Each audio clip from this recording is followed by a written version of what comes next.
Hello, everyone. I want to thank you and welcome you to Beyond the Drone, powered by Women in Drones. I'm your host, Desi Eckstein, known as Drone Diva Desi. And today I have the pleasure of speaking with Caroline Goulard, and she is with Green Farm for All.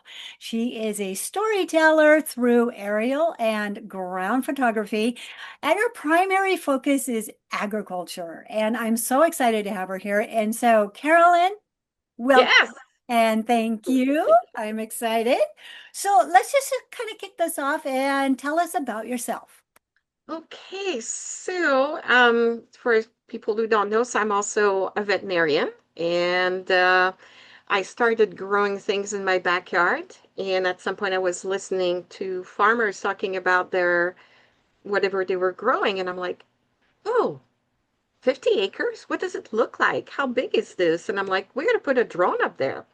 So the rabbit hole of drones started almost 5 years ago. And so got my 107 certificate about 4 years ago. And I'm due. I gotta do the renewal, by the way, this Oh, month. ah. Oh, I'm sure And by the time this airs, you will have got that done.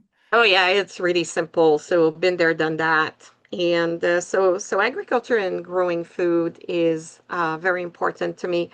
I also, as a veterinarian, one thing that I started looking into is the health of bees. So honeybees, so pollinators contributes to about a third of every bite of food we eat every day. And the honeybees are basically the largest insect or pollinator that is um, considered a livestock. And so we have a lot of health issues, management um, that we have to do to make sure they stay healthy. And so with that on the veterinary side and agriculture, that's a big interest of mine. And so with the drone, what I'm trying to do, well, one of the things is I went to a barn historical tour in Gardnerville, in Nevada, where my in-laws are. And basically, they were storytelling. We were going from one farm to the other, and they were telling their stories. I'm like, oh my gosh, this is so awesome to hear about the history of the place, why they got from milk production to meat production, why the challenges. And I'm like, oh. And then that's when Green Farm for All, I said, let me help you tell your story. And so with the drone, I went back to one of that farm actually and did a little video about them and got some pretty nice videos and pictures. And basically, that's what, again, kind of that rabbit hole um, where basically I want to show agriculture, the importance of agriculture through imaging and the storytelling of all those farmers. Isn't it fun how you go there for one purpose and so many different doors open? Yes. And all of a sudden you find yourself going in a different direction because it's exploring new horizons. And drones are a perfect tool for that. Yeah. And I think it's very important for anybody that I think mainly more for maybe some of the younger people. Life is not one line like this. Mhm. It goes like this. So any detour you take is just another tool, another set of skill in your toolbox. And so never think about that, oh, I have to do, I don't know, a bachelor in psychology and this is all the only thing I'll do. And so one of the things with the Green Farm for All, so I have a podcast, website, Instagram, so Facebook, so a whole bunch of social And media. I will put the link in there to all of those. And so the most important thing is I don't want to be an influencer because I'm not an agronomist. I haven't been farming for generations. And I'm kind of the stranger looking in. And what I'm hoping is to bring awareness to people. So if you can be a change maker, that you're a lawyer, a doctor, a veterinarian, a psychologist, psychiatrist, whatever profession, or an IT person, software, hardware, I think it's important that when you look at that everything you can bring to agriculture, is very important. And a little segue where, in terms of innovations, so we have in California anyway a lot of different, um, not I'm not going to say aspect, but we have a lot of organization or what the state has done to really help develop the the the, um, the agriculture technology. And so we have a lot of issues in terms of work power, no, workforce. And so we're really trying to look into robotics and technology to help on that regard and also decrease potentially the use of pesticides to help with the farming. And so you have what we call the reservoirs, where we have now up to, I don't know if all three are done, but it's three areas throughout California to help companies to have a leg up, to make them faster at being able to research. And so we can adopt technology faster. And so we have all large companies that are basically they're like, hey, we can help you if you have a research project. We're going to give you this or that.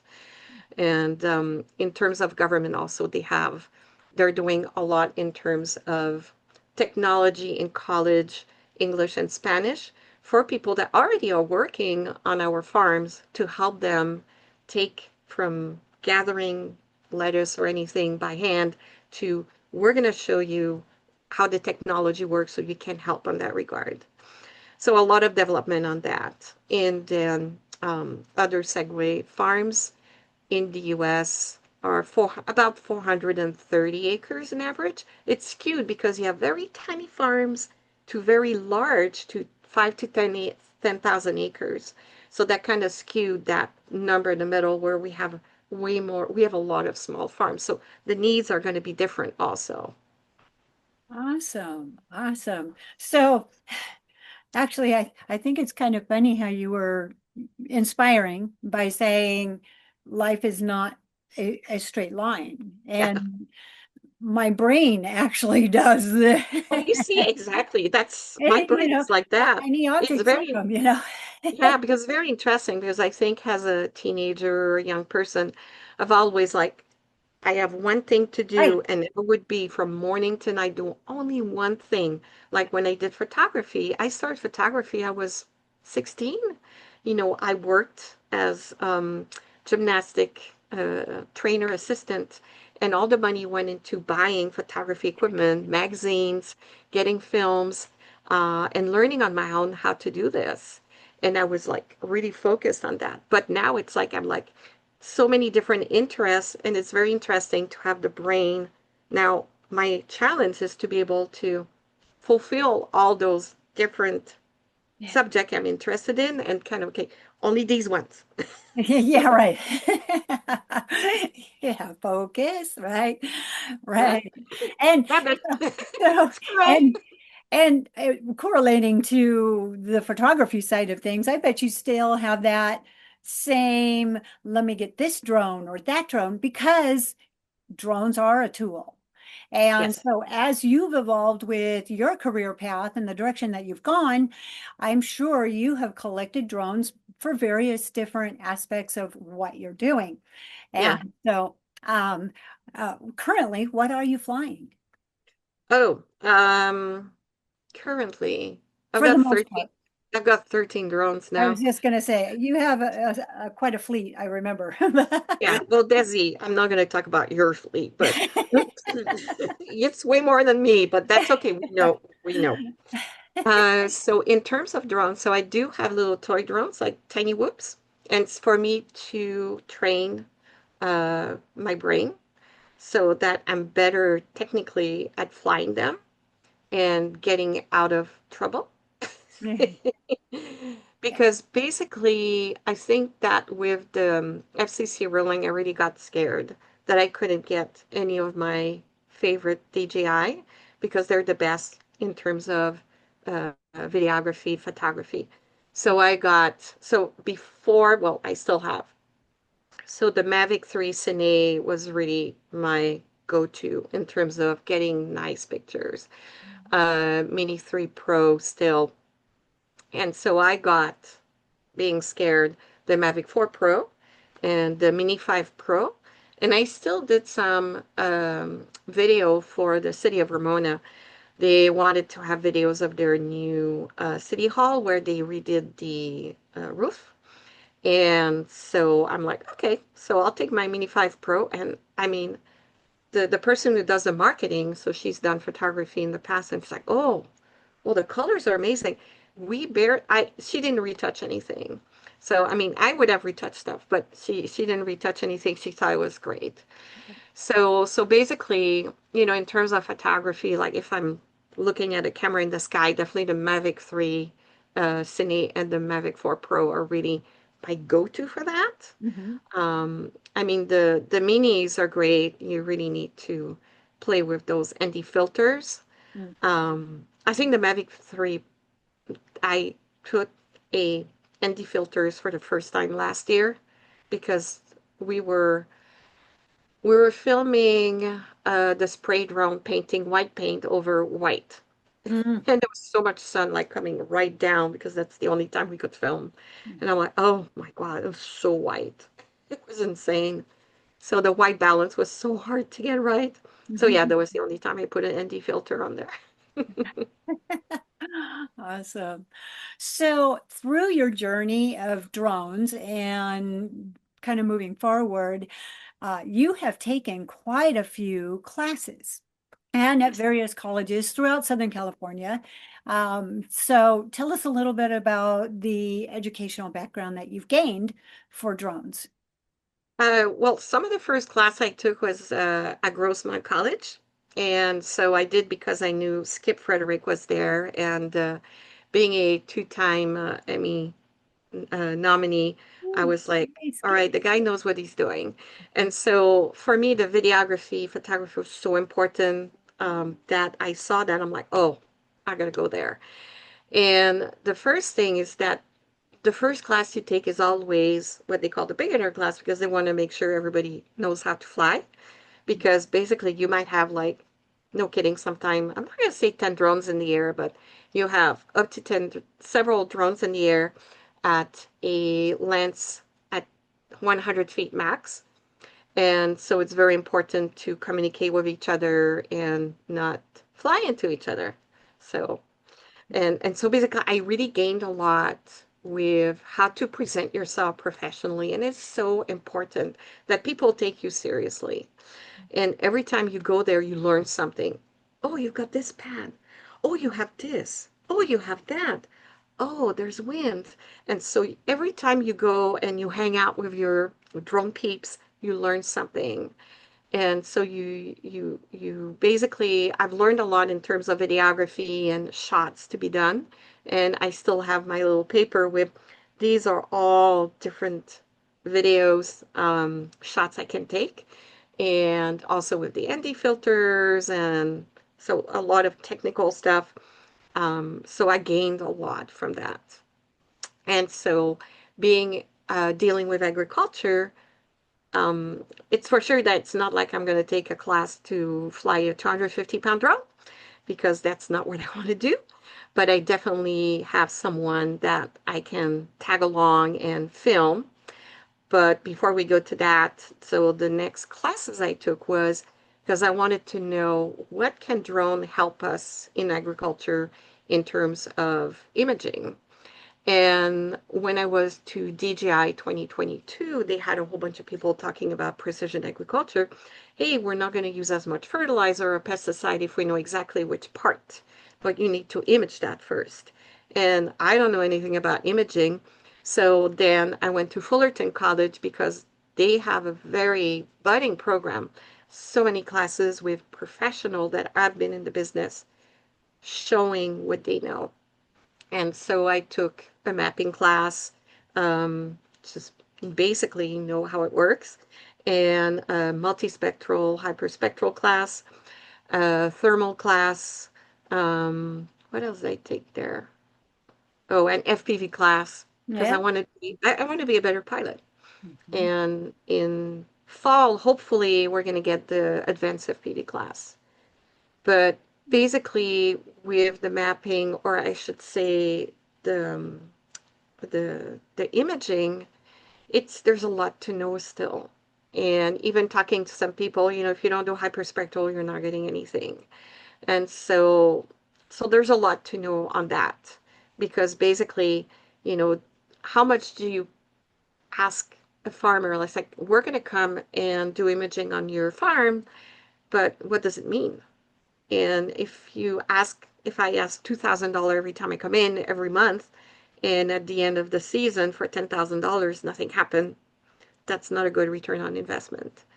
So, and I think that's where, colleges need to say, okay, we're going to do research, but we need to know what people need or show people, you don't know that you need this, but we're going to show you that it makes sense. Mhm. So that's a lot where technology, you have to prove as a company that the product you're selling is going to make sense. Mhm. Because, I think that there was one, um, not imaging, but basically one software. Well, it's still $2,400 a year.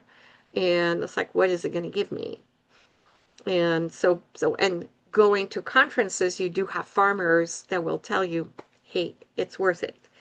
Sometimes just RBG. So basically your regular colors don't make sense. I've been able to see this and that. So it's a very interesting. So I want to learn a little more in terms of the imaging, what it means and what makes sense so that I can bring that to the podcast. Um, but like, for example, I talked to somebody he's a civil engineer and it's all about water. And so we're talking, so what's your research? Like, we want to prove that drone first makes sense. We want to prove that it gives us information that makes sense. Then after that, they said, we're going to do ground, drone, and satellite and see how it correlates and what's better. Because if, for example, you want to look at something that's 1 centimeter, well, your drone's going to be much better than your satellite. But if your satellite, you're looking at water, um, if you're basically have a drought or something, and you want to see if your 6 meter almond tree is in trouble, well, the satellite can tell you that, and it's going to cost you less than sending the drone. So you kind of, oh, the satellite might tell you this for this particular information. Now you can send the drone and get more specific information. So it's all these things, what is the information are you trying to get? Like Right. even thermal, I was like approached by San Diego because they wanted a drone pilot to explain to them what those imaging meant. And I'm like, well, we got to talk. And um, she sent me the research she wanted to replicate and have students work on in the Ramona area. And I looked at the article and said, oh, thermal. I mean, what do you do with that? I didn't realize he would use it. And they basically, in terms of research, they were looking at the heat that was generated, like that was basically coming up from the soil. I'm like, oh, so that's why I took a thermal class to understand how it works. Right, right. So you told us a little bit about your background with the bees and the importance of that, but also your pathway has included the dragon fruit. Tell us a Oh, little bit yeah. about your dragon fruit, how you even got involved with it, and how that has expanded your agricultural storytelling. So we moved into a house in 2013, so 14, about 11 years ago. And so, I mean, before I was in a condo, never grew anything. So now we have this house, and there's little areas where they left um, hot peppers and rosemary, and just like, what is that? And so, oh, it's a dragon fruit. And so that thing was growing all over the place and very tiny. Well, the tiny can grow 100 pounds, and they're basically epiphytic cacti. And so I was reading the fruits. I'm like, yeah, whatever. And I was trying to get flowers to do fruits, and it wouldn't work. And at some point, I'm like, wait, let me grow trellis, 50 buds, two fruits, tiny. I'm like, ah, they're white, they're awful. Cut it. It's like, it's purple. Oh my God, it's so amazing. So anyway, so we got into a rabbit hole of dragon fruit. So now there's 150, Just a few just in a your few. backyard. Yeah. Yeah. And And and they're you live in a tract home.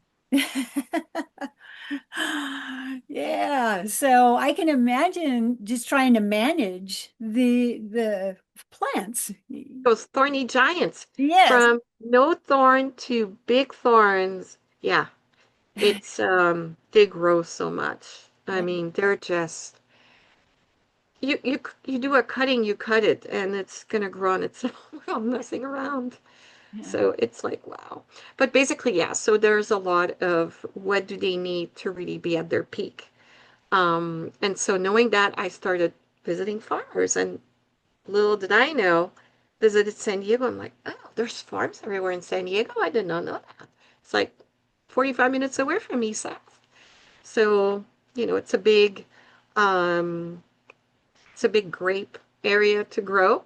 So we got lots of vineyards, lots of wineries, lots of agritourism, which is very important, Yeah.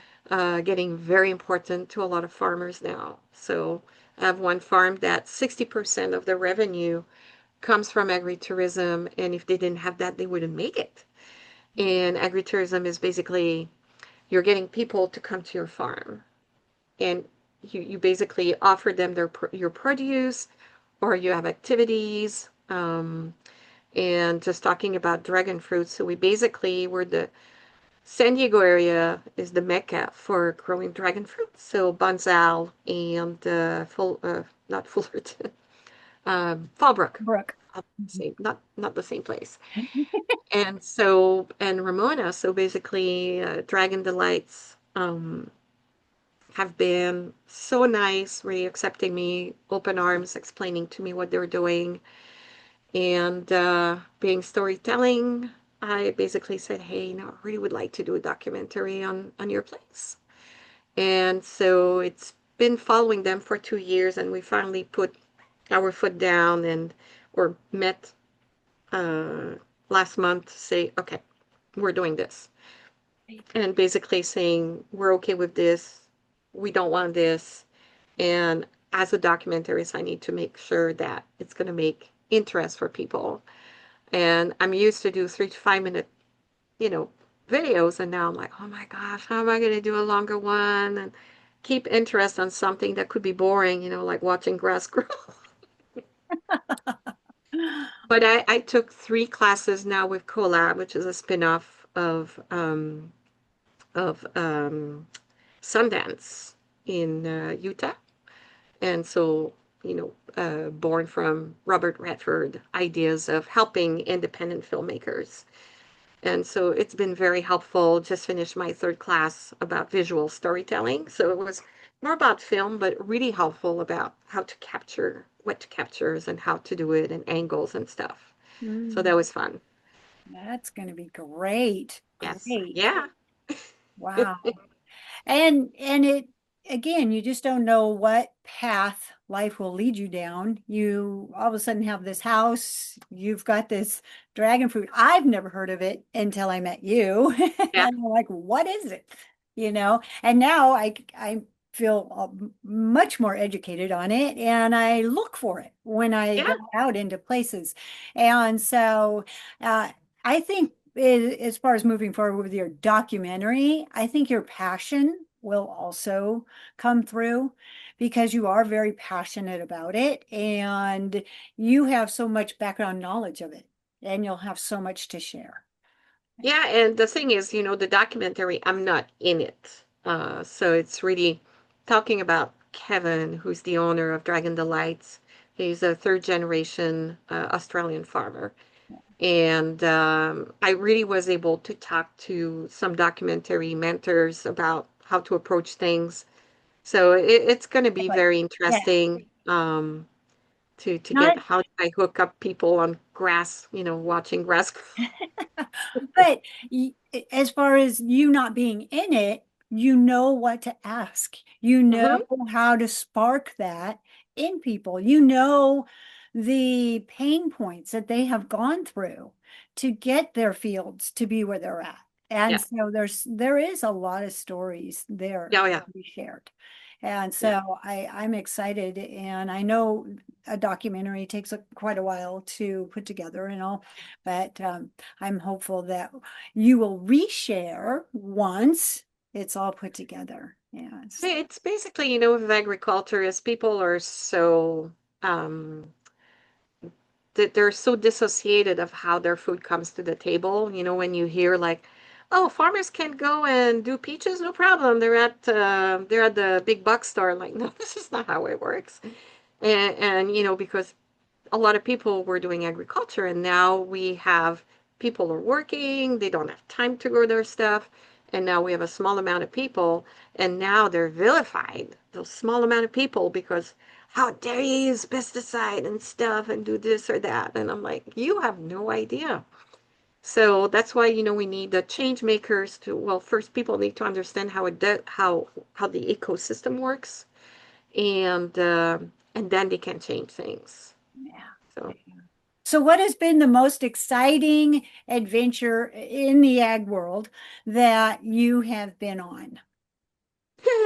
chasing an agriculture drone at 40 miles an hour. Out there filming, showing their story. Tell us about it. Well, oh yeah, it's funny because so I've been following Agby and Brianna Layfield for the last few years. So it's my third year following them. And it was so funny because the first year we talked for an hour and a half. And then she says, oh, do you want to go see the drone fly? I'm like, yeah. So I went with their pilot, Nate, and it was a very beautiful day. It was clouds in the sky, like a videographer, like there's clouds in the sky, it's all blue, grass that's like undulating like this. And so I'm driving with him, and he's like, always take it like it's a pesky viper. I'm like, okay. It's like it's gonna take off, go hide. I'm like, okay. I'll jump under the truck if I need to. Um, but basically, the last one I did was about organic onions. And we were filming, so the whole day was pretty hot. And they start at noon. I'm like, oh, great, it's going to be 95. And so I followed them the whole day until 7:30, 8 o'clock at night, and they were not finished yet. And it's like they start sometime early in the morning, and it's 14-hour days, and it's long days. That's called agriculture. You never know when you finish. So anyway, so I was filming, and towards the end of the day, so we go to another plot, and I'm looking. So the sun is going behind the mountain at sunset, and I'm looking on the other side. They have the sprinklers going, and the light was reflecting through all the water droplets. And I'm like, wait a second, I'm filming this. So for 15 minutes, just have the drone taking pictures, see what the best reflection was, and that was so fun. And then after that, because of the lighting, I was trying to follow the drone, and what with the spray drone, what happens is that you have a propeller wash, so the liquid, because you can do dry or liquid, it was coming down, but because of the propellers, it did this nice heart shape of Oh, form, and I'm like, oh, cool. And so it was really to look at the swath. So the swath is how large your water droplets are. They get deposited. So it was really to capture that, and it was just very beautiful the way the lighting was, and it's still a very big challenge in terms of videography and white balance and stuff. So yeah, that was very memorable. Sometimes, I'm there the whole day, and the last hour is when I get my best films. When you're tired, it's like, I want to go home now. yeah, I was just going to say, yeah, it's been a long day. Oh, wait, there's more. Yeah, it's like I just went through all my water already. And Nate is so nice. It's like, because I've got the Tesla, so you have to charge it. And Yes. I charged it before going, and I'm like, I hope you don't have to go too far out. And he's like, oh, we got a generator. We can take care of that. No worries. Oh, good, good, good. We never had to, but I do my best to be independent and not be in their way. So Yeah. they're nice enough. They like me being there.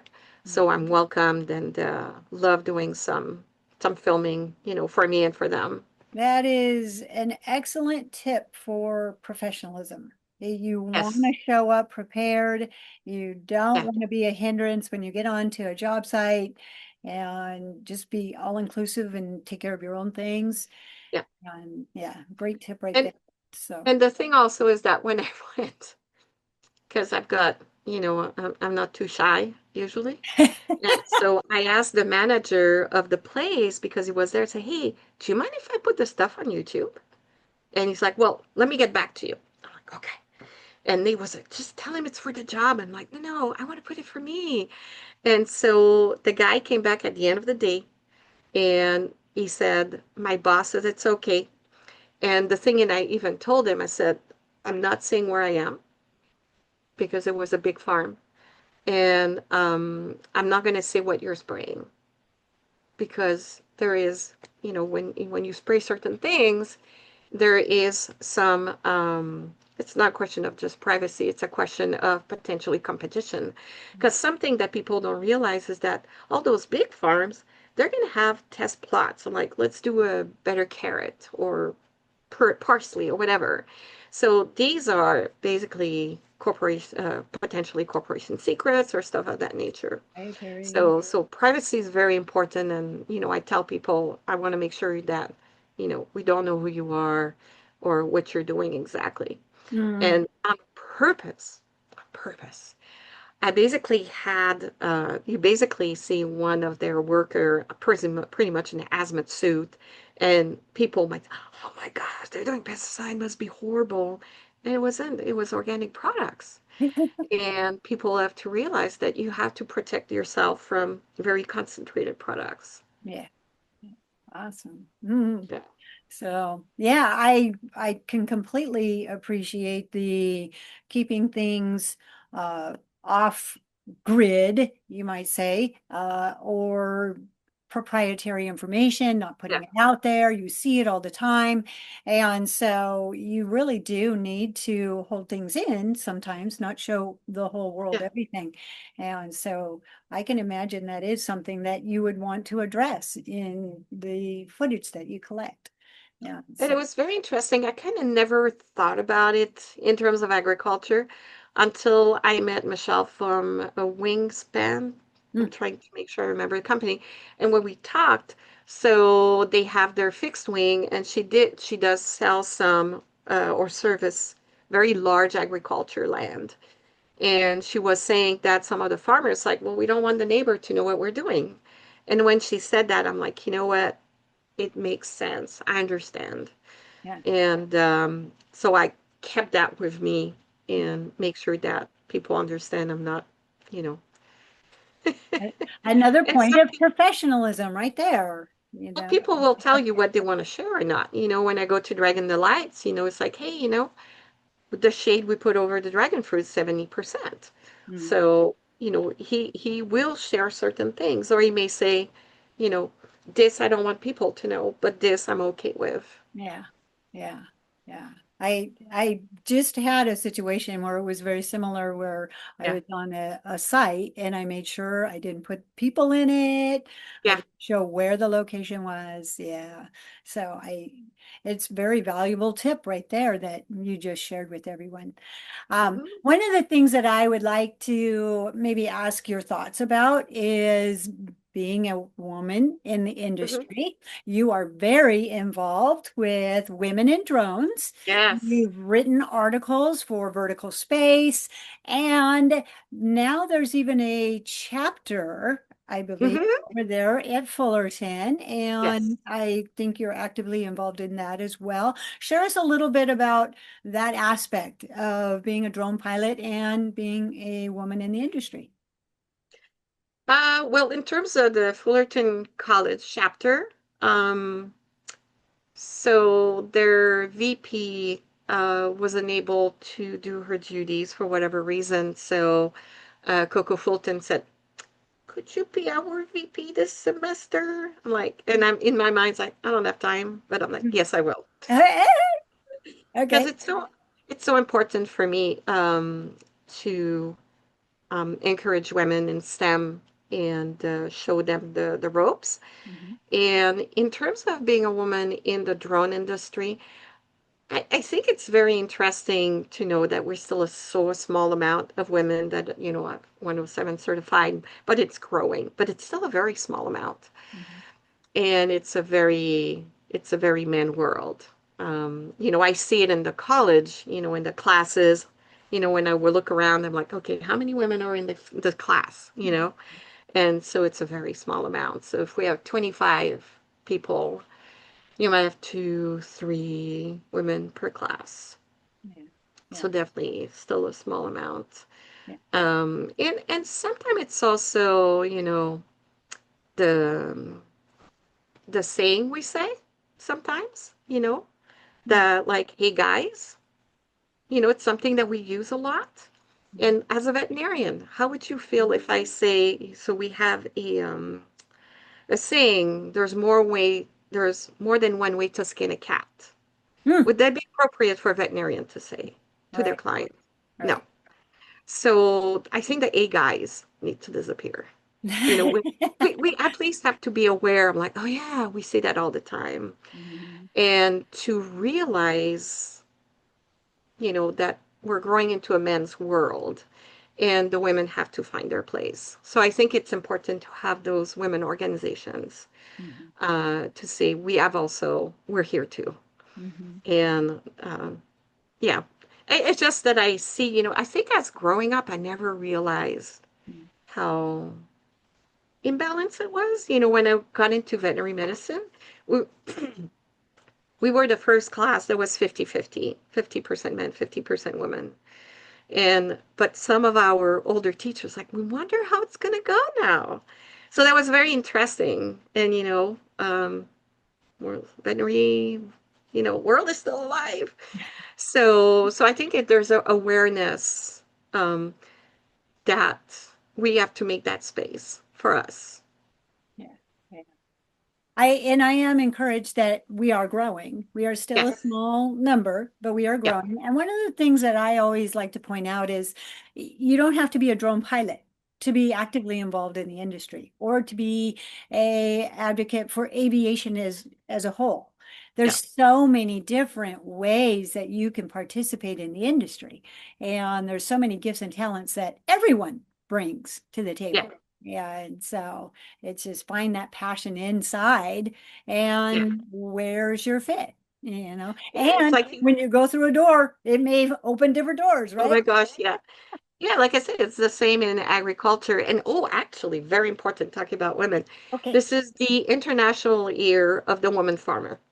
Oh, Yeah. perfect. And Oh, so it's very interesting to see the history and what's going on in different countries or in our country, to give that support to women because we don't realize that in some of the other countries, women are a big part of the farming community, like wow. sometimes more than men. So it's just, again, a question of supporting, all of us through, I mean, everything that it's drone or farming. Right. And it's very